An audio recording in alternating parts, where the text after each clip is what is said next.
Oi pessoal, hoje a gente conversa um pouco sobre Homens em Guerra, que é uma coletânea de contos ambientados na Primeira Guerra Mundial, de autoria do Andreas Latzko, que foi um oficial húngaro que lutou na Primeira Guerra Mundial no fronte alemão, mais especificamente pelo exército austríaco. Esse livro foi publicado anonimamente pela primeira vez em 1917, então ainda durante a Primeira Guerra Mundial, e aqui no prefácio dessa edição, que é escrito por ninguém mais, ninguém menos que Stefan Zweig, ele fala um pouco de como estava o clima quando esse livro foi lançado. A guerra já tinha perdido muito daquela áurea romântica que se tinha antigamente, a população estava sofrendo bastante e estava sedenta por saber o que estava acontecendo ali no fronte. O exército, como a gente vê aqui, inclusive em um dos contos, tinha algumas táticas de manipulação por parte da sociedade para que eles achassem que tudo estava indo bem na guerra, mas a população começou a ver que as coisas estavam ficando muito feias, que não tinha como tudo estar indo bem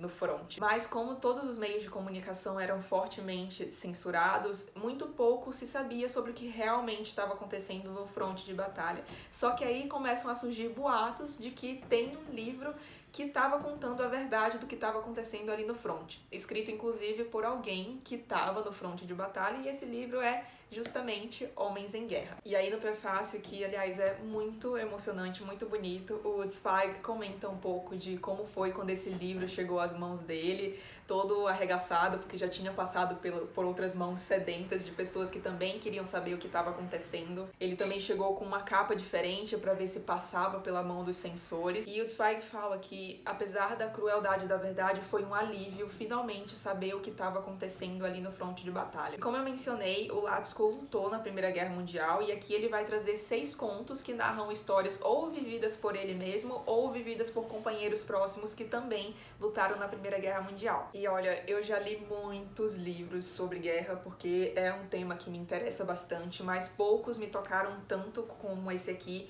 e acho que principalmente pelo fato dele focar muito no lado humano da guerra, sabe? Focar muito na visão dos soldados que estão ali no campo de batalha. Geralmente a gente lê esses relatos sobre guerras e a gente imagina como se fosse algo completamente distante da nossa realidade. A gente até julga de vez em quando, tipo, nossa, eu nunca faria isso, quando a gente lê que, ou até vê nos filmes, né, os soldados que seguem lutando quase que inabalados ao verem os seus companheiros caindo mortos ao seu lado no chão. E a gente pensa que não conseguiria, né? Tipo, meu, como assim? A pessoa tá morrendo do seu lado e você segue lá fazendo suas coisas. Mas aqui o Latzko meio que nos força a nos colocar na situação que essas pessoas viveram. E mostra como essas pessoas que a gente às vezes acha que são desprovidas de sentimento eram na verdade pessoas comuns, bons pais, bons irmãos, bons filhos, pessoas que tinham família, pessoas que eram pais amorosos, homens que tinham cachorros em casa. Então traz muito dessa humanidade da guerra, sabe? E ao mesmo tempo que os relatos são muito cruéis, assim,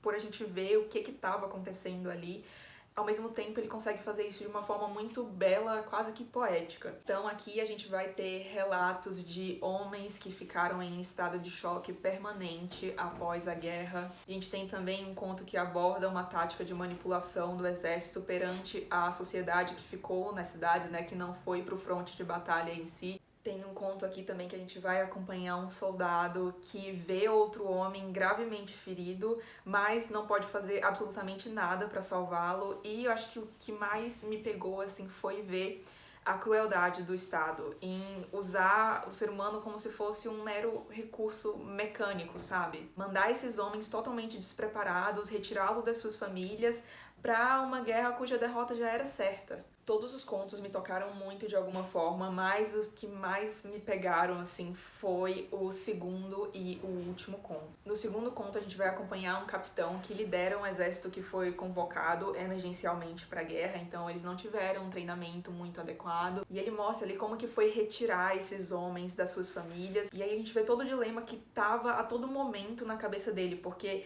ele também não queria estar ali, e ele era bem informado, né, pelo serviço de inteligência, então ele sabia que quando ele estava caminhando com aqueles homens pro fronte, ele estava meio que encaminhando aqueles homens pra morte. E aí a gente fica muito em choque, porque assim, são homens que tinham essas famílias, né, que foram retirados das suas famílias, que é o caso também do próprio capitão, e ele tem que ficar ali tentando motivar, falar, vamos pessoal, vamos ganhar, e ele sabia quando na verdade não era bem assim, sabe? Os soldados olhavam pra ele com uma cara meio que de dúvida, e ele tinha que continuar incentivando, porque era pra isso que ele tava ali. Vou ler um trechinho desse conto, o nome do capitão é Marshna, só pra vocês saberem.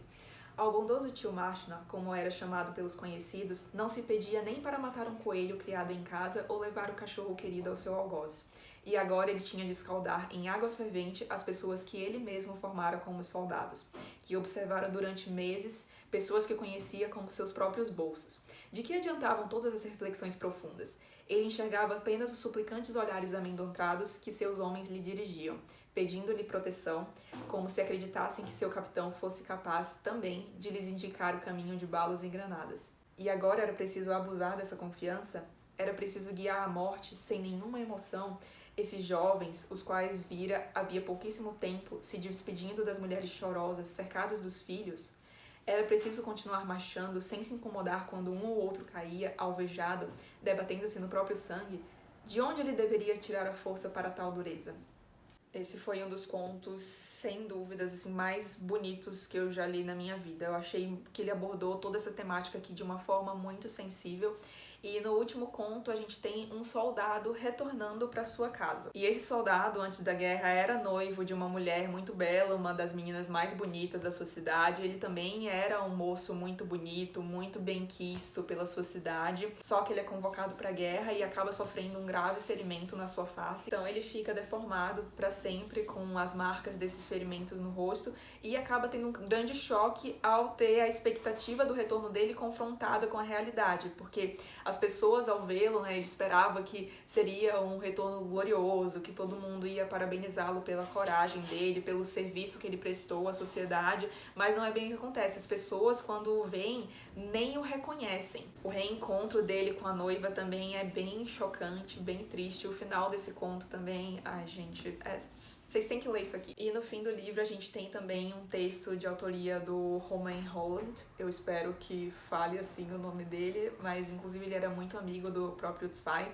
e ele consegue encontrar o próprio Andreas Latzko um dia, e aí ele comenta um pouco com o Latzko de como foi escrever esse livro, quais as memórias que ele tinha. Nesse encontro o Latzko tá inclusive acamado, ele fica uns 6 meses sem conseguir ingerir nada, nenhuma comida, ele tem que ser alimentado meio que artificialmente, porque ele não consegue ingerir nada. Tamanho o choque perante as coisas que ele presenciou. E ele fala muito aqui dessa questão das pessoas que ficaram nas cidades, não foram pro fronte, terem um completo desconhecimento do que realmente estava acontecendo ali. E aí eu queria ler um trecho para exemplificar. O Latzko diz: as pessoas não têm mais imaginação. Esse é o grande mal. Elas não conseguem representar para si mesmas o sofrimento e o horror da guerra, mesmo os que estão lá. Os soldados que acabavam de ver uma bomba explodir recolhem seus pedaços, analisam seu porte curiosamente e não pensam que ela poderia ter caído sobre eles mesmos. Aqueles que veem um camarada cair machucado não sentem sua ferida. Há um abismo entre cada homem e seu vizinho. Quando publiquei o meu livro, dizia Latzko, escreviam-me: não consegui dormir por 2 noites por causa dele. E eu respondia: como assim? Depois de 4 anos deixando a guerra acontecer, você esperou o meu livro para ficar perturbado? Latzko conclui: é preciso forçar as pessoas a ver e a sentir, é preciso enfiar em suas cabeças a imaginação que lhes falta. E, diga-se de passagem, é algo que ele faz muito bem nesse livro aqui. No vídeo que eu publiquei no meu IGTV falando das minhas 10 melhores leituras do semestre, eu vou deixar o link aqui no box de informações embaixo. Eu comentei que essa foi uma das melhores leituras que eu fiz esse ano. Foi, inclusive, um livro que me rendeu uma baita ressaca literária. Eu acho que fiquei uns 5 dias sem conseguir ler nada depois de ler isso aqui. E os livros sobre guerra, no geral, me deixam meio, assim, reflexiva por um bom tempo, porque eu acho que esses livros sobre guerra e outros eventos onde o ser humano é colocado sob uma situação extrema sempre me faz pensar sobre uma mesma questão. como isso é possível e como eu agiria numa situação dessa. A gente lê esse tipo de coisa e fica horrorizado, né, com tamanha barbárie, mas e se fosse a gente? Eu acho que vale pensar um pouco nisso e também no quão confortável é pra gente julgar esse tipo de coisa estando aqui no conforto da nossa casa, né? Se você gostou do vídeo, não esqueça de deixar um like e de se inscrever no canal. Até o próximo vídeo. Tchau!